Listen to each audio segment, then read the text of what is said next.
सर्वप्रथम सर्वांना श्री स्वामी समर्थ. स्वामी महाराजांच्या कृपेने तुमच्या सर्व चांगल्या इच्छा पूर्ण होत ही स्वामींचरणी प्रार्थना करते आणि आजच्या व्हिडिओला सुरुवात करते. मार्गशीर्ष प्रतिपदा ते षष्टी असं 6 दिवसांचं देवांचं युद्ध झाल्यामुळे हे 6 दिवस खंडोबाचे नवरात्र, षष्टीपर्यंत नवरात्र असते. 5 दिवस उपवास करून 6व्या दिवशी तो सोडला जातो. या 6 दिवसात देवांसमोर माळा बांधतात, घट बसवले जातात. खंडोबाला झेंडूची फुलं प्रिय असल्याने ती वाहिली जातात. आता ज्यांच्याकडं घट बसलेले असतील त्यांनी तर ही सेवा अवश्य करा. ज्यांचे कुलदैवत खंडेराया नसेल त्यांनी सुद्धा आपल्या देवघरात खंडेरायांची मूर्ती असेल, टाक असेल किंवा महादेवांची मूर्ती असेल, तुम्ही त्या मूर्तीवर जरी अभिषेक केला रोज आणि झेंडूची फुलं वाहिली तरी पण आपण नवरात्र साजरे केल्याचं आपल्याला पुण्यफळ मिळणार आहे. 6 दिवस सतत नंदादीप तेवत ठेवायचा आहे. महिलांनो, जसं आपण नवरात्रीत करतो, आपल्या कुलदेवीजवळ एक अखंड दिवा लावतो, तसंच आपलं कुलदैवत खंडेराया असेल किंवा नसेल तरी सुद्धा प्रत्येक महिलेने किंवा पुरुष मंडळींनी जरी, आता महिलांना काही 4 दिवस 5 दिवस असतील तर पुरुष मंडळींनी जरी एक अखंड दिवा लावून दिला, तेलाचा लावा, तुपाचा लावा, तुम्ही तेलाचा जरी लावला, अगदी लहानसा घेतला, ते स्टीलचा घ्या, पितळाचा घ्या किंवा मातीची पंती घ्या, पण सतत नंदादीप अवश्य तेवत ठेवायचा आहे. 6 दिवस तरी आपल्या देवघरात एक अखंड दिवा नक्की तेवत ठेवा. म्हणजे उद्यापासून सोमवार ते शनिवार एक अखंड दिवा नक्की लावून द्या. आता तो विझला, काही चिंता करू नका. खंडेराया आहे, आपलेच महाराज आहेत, आपल्याला समजून घेता. सेवा करणं महत्त्वाचं आहे. त्यांच्या नावाने एक दिवा लावून तर बघा. आयुष्यातलं सर्व अंधार नक्कीच दूर करतील आणि प्रत्येक क्षणाला धावून येतील आणि तुमची प्रत्येक इच्छा पूर्ण करतील. तर उद्यापासून आपल्या देवघरात महिलांनी नक्की एक दिवा ठेवायचा आहे तेवत. विजला तर काही काळजी करू नका, पुन्हा लावून द्या. तर अशा पद्धतीने, साध्या सोप्या पद्धतीने आपलं कुलदैवत खंडेराया असो किंवा नसो, आपल्याला सेवा करणं महत्त्वाचं आहे. तर उद्यापासून देवघरात तुमचे जे देवी देवता असतील तुमच्या घरात, महादेवांची शिवपिंडी तर प्रत्येकाच्या घरात असते आणि महादेव म्हणजेच खंडेराया आहेत. खंडेरायांचंच रूप महादेवांचंच रूप खंडेराया आहे. तर उद्या काय करायचं? पंचामृत घ्यायचं किंवा गाईचं कच्चं दूध घ्यायचं आहे.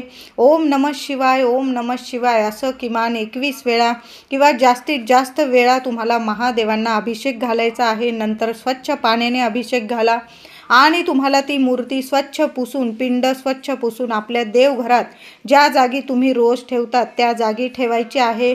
आणि बेलपत्र, फूल सर्व वाहून उद्या पूजा करायची आहे. उद्यापासून 6 दिवस थोडीशी फुलं विकत आणा किंवा तुमची झाडं असतील, बाग असेल, तिथून झेंडूची फुलं खूप महत्त्वाची आहे. हे 6 दिवस तरी पिवळी झेंडूची फुलं व्हायला खूप महत्त्व आहे. आपल्या घरात हे 6 दिवस तुम्ही साजरे करत असा किंवा नसे, म्हणजे तुमची परंपरा असेल, तुमचं कुलदैवत खंडेराया असेल किंवा नसेल तरी पण आपण प्रत्येकाने महादेवांना झेंडूची फुलं अर्पण करायची आहे. तुम्ही मंदिरात गेला, उद्या तर प्रत्येकाने मंदिरात जायचंच आहे. ज्यांच्या लग्नाकार्यात अडथळे येतात, ज्यांना आर्थिक टंचाई आहे, संतान प्राप्ती होत नाही, घरात कटकटी आहे, विनाकारण काही ना काही आजार चालू आहे, तर उद्या महादेवांच्या मंदिरात जाताना थोडंसं पंचामृत किंवा गाईचं दूध घेऊन जायचं आहे. महादेवांना अभिषेक घालायचा आहे. नंतर स्वच्छ पाण्याने घाला. बेल अर्पण करायचं आहे, पांढरी किंवा पिवळी. मी तुम्हाला बोलली, झेंडूची फुलं खूप महत्त्वाची आहे. हे 6 दिवस झेंडूची फुलं अर्पण करायची आहे. महादेवांना आवर्जून उद्या झेंडूची फुलं अर्पण करा. घरी येताना तिथलं एखादं बेलाचं पान वाहिलेलं बेलाचं पान आणि थोडंसं आपण अभिषेक घातलेलं तीर्थ थोडंसं बरोबर घेऊन या. संपूर्ण घरात शिंपडून द्या आणि जे कोणी आजारी असेल, चिडचिड करत असेल त्या व्यक्तीला ते बेलपत्र खाण्यास द्यायचं आहे. तीर्थसुद्धा पिण्यास अवश्य द्यायचं आहे. तर उद्यापासून आपल्याला देवघरात एक वस्तू ठेवायची आहे. बरोबर उद्या देव दिवाळी आहे. 2 तारखेपासून 7 डिसेंबरपर्यंत आपल्याला काय करायचं महिलांनो? एक छोटीशी खोबऱ्याची वाटी घ्या. एका वाटीत, स्टीलची वाटी घ्या, पितळाची, तांब्याची, कसलीही वाटीत ती वाटी ठेवून द्यायची आहे आणि त्या वाटीत संपूर्ण भंडारा म्हणजेच हळद भरून ठेवायची आहे. हळद चांगली घ्यायची आहे, जी आपण देवांना वापरतो तीच हळद घ्यायची आहे. अगदी लहानशी तुम्ही सुक्या खोबऱ्याची, ओलं खोबरं घेऊ नका, सुक्या खोबऱ्याची वाटी घ्यायची आहे. चांगली बघून एका वाटीत ठेवा, म्हणजे ती वाटी इकडं तिकडं हलणार नाही. आपल्याला 7 दिवस ती खोबऱ्यात हळद भरून ती वाटी जशी तशी देवघरात ठेवायची आहे. बरोबर 6 दिवस ठेवायची आहे. तर ती खोबऱ्यात संपूर्ण हळद भरा आणि उद्या देवांची छान अशी पूजा करून घ्या आणि एखाद्या कोपऱ्याला ठेवायची आहे. तुम्ही कुठल्याही कोपऱ्यात ठेवू शकता, असा नियम नाही. फक्त जिथं कुणाचा हात पडणार नाही, हात लागणार नाही, कारण ती 6 दिवस 5-6 दिवस आपल्याला ती खोबऱ्याची वाटी हळदीने भरलेली ती हलवायची नाही आहे. नंतर 6व्या दिवशी म्हणजे 7 तारखेला चंपाषष्ठीच्या दिवशी देवांची पूजा झाल्यानंतर ती वाटी काढून घ्यायची आहे. त्यातलं भंडारा चारी दिशांना आणि वरतीसुद्धा सगळीकडं, आपल्या घरातच तुम्ही हा उपाय, ही सेवा केली तरीही चालेल. म्हणजे आपण खंडेरायाला, जेजुरीला आपण भंडारा उधळतो आहोत याचा अर्थ असा होईल. म्हणून हा उपाय, ही सेवा नक्की करा.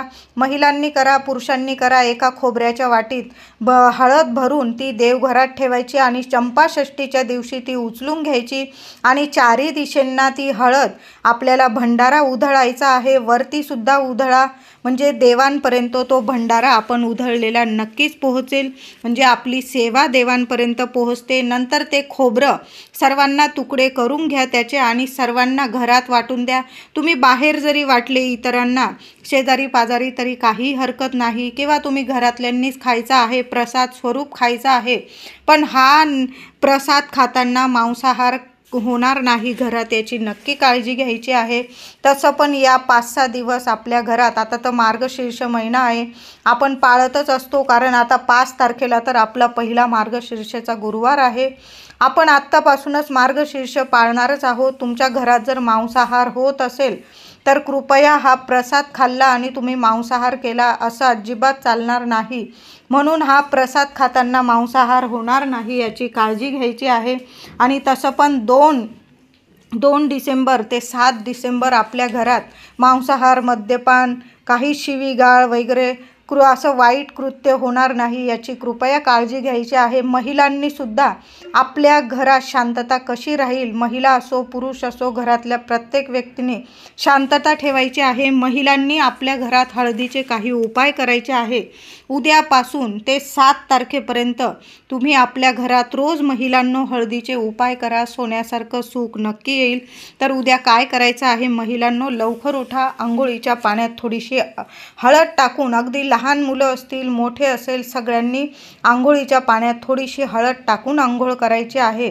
गुरुग्रह, शुक्रग्रह इतका मजबूत होईल की तुमची प्रत्येक इच्छा पूर्ण होणार आहे. म्हणून नक्की हा उपाय करा. आपल्या घरात सुद्धा थोडंसं गोमूत्र पाण्यात टाका, थोडी हळद टाकायची आहे, थोडं गुलाबजल असेल, गंगाजल असेल, हे पाणी कान्या कोपऱ्यात शिंपडून द्यायचं आहे. अगदी अंगणात सुद्धा थोडंसं शिंपडून द्या. यामुळे लक्ष्मी घरात खेचून येईल. मार्गशीर्ष महिना सुरू आहे, घरातली सर्व नकारात्मकता निघून जाईल आणि लक्ष्मी आनंदाने तुमच्या घरात येईल. म्हणून हे पाणी सुद्धा, हळदीचं पाणी नक्की शिंपडा. आपल्या मुख्य उंबरठ्यावर हळदीचं लेपन रोज करा महिलांनो 7 तारखेपर्यंत. बघा खंडेरायांची भरभरून कृपा होईल. तसं पण 5 तारखेला आपल्या माता लक्ष्मीचा गुरुवार आहे, त्या दिवशी तर आपण करणारच आहोत. राहिलेले दिवससुद्धा रोज आपल्या उंबरठ्यावर हळदीचं लेपन नक्की करा. त्याचबरोबर आपलं मुख्य दार उद्या पुसून घ्यायचं आहे. हळद ओली करायची आहे, फक्त हळद ओली करा. पाणी टाकून हळद ओली करायची आहे आणि 1 स्वस्तिक मुख्य दारावर काढायचं आहे, 1 स्वस्तिक देवघराच्या भिंतीवर, 1 स्वस्तिक किचन ओट्याच्या भिंतीवर, 1 स्वस्तिक तुम्ही जिथं पैसे ठेवतात तिथं आणि 1 स्वस्तिक आपली मुलं जिथं अभ्यास करतात त्यांचा स्टडी टेबल असेल किंवा ज्या भिंतीजवळ ते अभ्यास करतात, म्हणजे त्यांची दृष्टी त्या स्वस्तिकावर रोज पडली पाहिजे. असंच त्यांच्या समोर 1 स्वस्तिक महिलांनो जरूर जरूर काढायचा आहे। बघा, तुमच्या मुलांची सोन्यासारखी प्रगती होईल असे 4-5 स्वस्तिक उद्या महिलांनो नक्की काढा। हळदीचे हे उपाय तुमच्या घरात सोन्यासारखं सुख नक्की घेऊन येईल। आणि मी तुम्हाला सांगितलं की आपल्या देवघरात अखंड दिवा आपल्याला 6 दिवस तरी लावूनच ठेवायचा आहे आणि एका खोबऱ्याच्या वाटीत भंडारा भरून ठेवा आणि 6 दिवस ती वाटी हलवू नका। 6व्या दिवशी म्हणजे 7 तारखेला चंपाषष्ठीच्या दिवशी शनिवारी ती वाटी काढून घ्यायची। 4ही दिशांना तो भंडारा उधळून द्यायचा आहे आणि ते खोबरं, सुकं खोबरं आपण सर्वांनी प्रसाद स्वरूप खायचं आहे। झालंच तर रोज तुम्हाला कापूर जाळता आला ना या 5-6 दिवसात तर नक्की जाळायचा आहे। कापूर जाळायचा आहे आणि त्यावर लोबान किंवा गुगल असेल आणि 2-2 लवंगा जाळत जा। या 5-6 दिवस तरी हा उपाय आवर्जून करा। घरातली जी काही नकारात्मकता असेल ती संपूर्ण नष्ट होईल आणि घरातली 7 जन्मांची दरिद्री गरिबी नष्ट होऊन घरात सुख शांती येईल। मुलांची भरभरून प्रगती होईल। आता मुलांची खूप अडीअडचणी असतील तुमच्या मुलांच्या आयुष्यात, शिक्षणात काही अडीअडचणी येत असतील, नोकरीत काही अडीअडचणी येत असतील, लग्न कार्यात अडीअडचणी येत असतील, आर्थिक टंचाई असेल तर काय करायचं? मुलं जेव्हा पण शाळेत जात आहे, मुलं कॉलेजला जात आहे, नोकरीला जात आहे, मुलांना ना हळद लावून मग बाहेर पाठवा। बघा, या 5-6 दिवसात मुलांची इतकी प्रगती होईल, अडलेली कामंसुद्धा मुलांची व्हायला लागतील। खंडेरायांचं नाव घ्यायचं आणि मुलांना तो भंडारा लावायचा आहे। म्हणजे जे आपले देवघरात आपल्या हळदी कुंकवाच्या करंड्यामधून जरी तुम्ही लावलं तरीही चालेल, पण हळदीचं बोट मुलांना जरूर लावायचं आहे।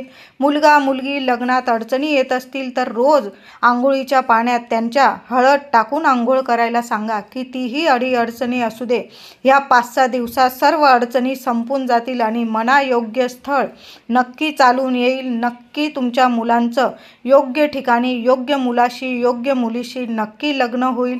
म्हणून आईवडिलांनी हे उपाय आवर्जून करा।